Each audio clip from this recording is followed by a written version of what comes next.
Man, the 20s is like one of the most important periods of time in your life to get yourself financially set on a strong heading, a strong course. But a lot of us don't really know what it means to be really responsible in our 20s. Most people are figuring it out in their 30s, sometimes their 40s, sometimes later.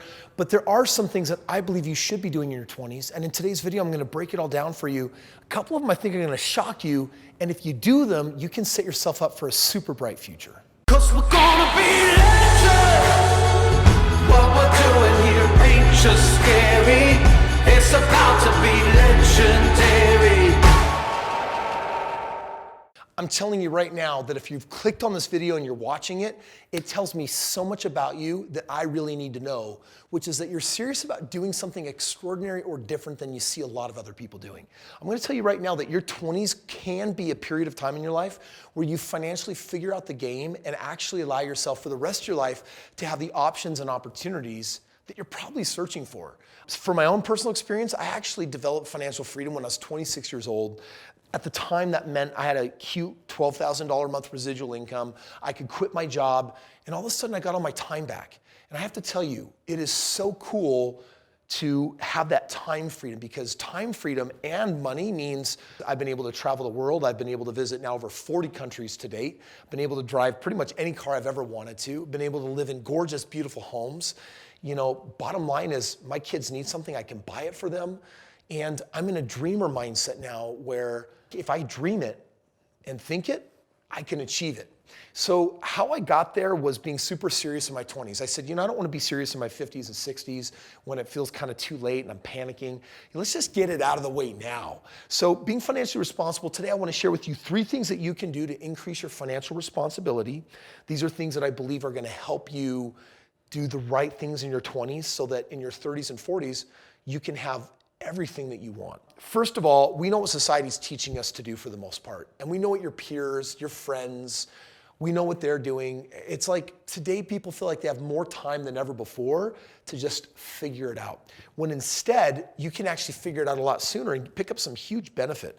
So what I'm gonna do is I'm gonna actually break these down for you and kind of show you exactly what these look like. I'm gonna put them up here on the screen for you.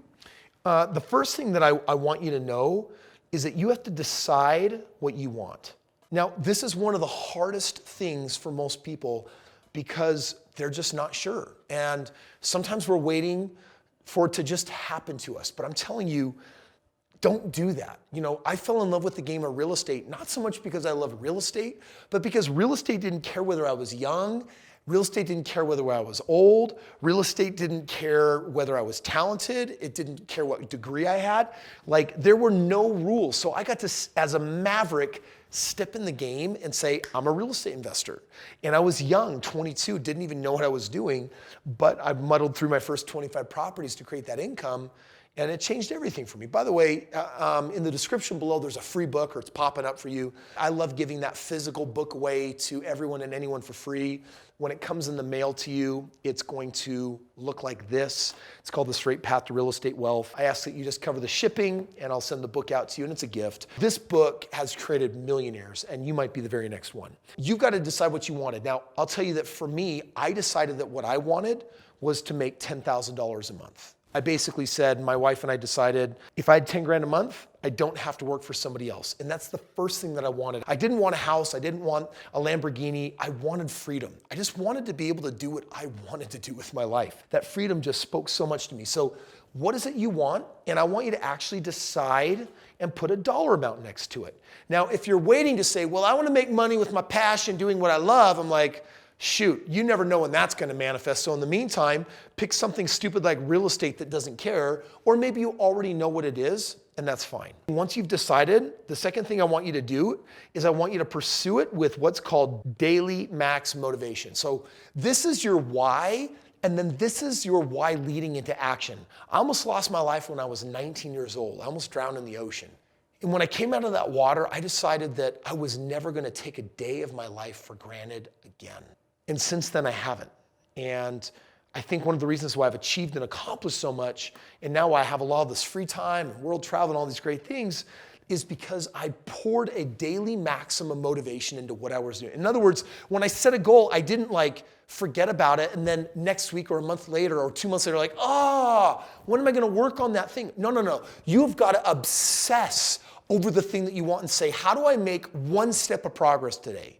Your goal may seem so big and so far out there, but what's one thing? So for example, in the game of real estate, what I teach and share in this book is for me to make that money, in the beginning, I didn't have any money. So you know what my first step was? I knew that I needed to save up a couple $1,000s in the bank. So I changed my spending habits. And guess what? Every day that I made good financial choices was me acting on what would become millions and millions of dollars.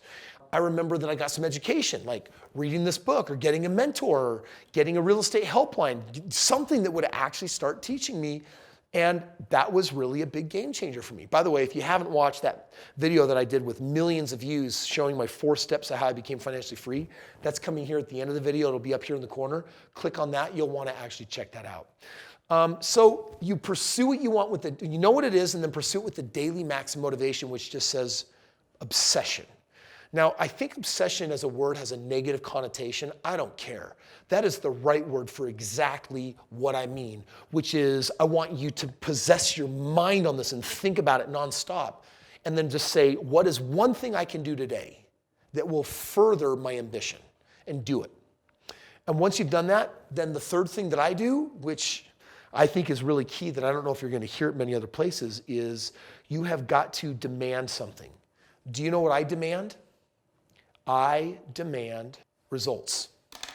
A lot of people will be like, I know what my goal is, I'm working on it, but I'm not getting what I want from it. They're mistaking movement for achievement. Those are not the same things. Never mistake movement for achievement. Don't be busy just to be busy. I would rather get all of my busy time back and do whatever the heck I want. Go be selfish with your time. Life is way too short to screw around on something that is actually not producing what you actually want. So don't do that. Decide what you want, daily max motivation behind it, and then when you do it, you demand that you get something from it. So if I'm budgeting to save up my $5,000 at the end of the week, at the end of the month, how much money did I save? Hey, I did this thing, I did that thing, and I saved $700 this month.